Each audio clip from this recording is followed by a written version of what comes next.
So I wasn't going to take it into the store with me. So I left the cart near the rear of my car and I went to open my door to put the snack on the front seat. And a lady came up and started yelling at me, like, "You're lazy. Why are you leaving your cart in the parking lot? It's so close."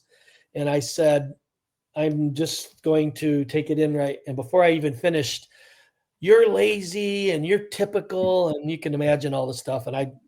Now I'll tell you, 2 years ago, I probably'd have her crying.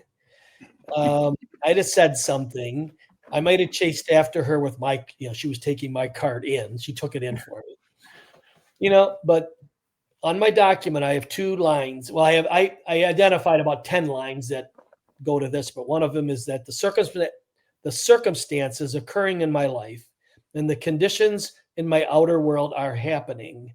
How I respond is solely my creation. Yeah. And the other one is I'm constantly learning and mastering the art of transformation. I recognize that everyone and every circumstance is my teacher. There's something to gain in every moment. And I guess I'll add this one in. I'm always doing my best, and you are too. Yeah.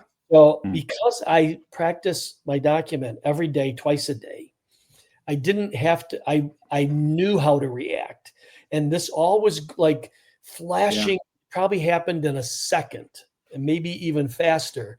But I made the decision to not get in the fight, to not say anything, to get in the car and drive home.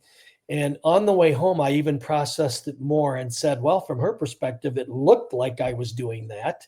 Yeah. Maybe she's having a bad day. Maybe she got in a fight with her husband. Maybe she doesn't feel good. It could have been any number of things, right? So I granted her being, and had 2 years ago, 3 years ago, if I would have done that, it would have stayed with me for a month or 2 weeks.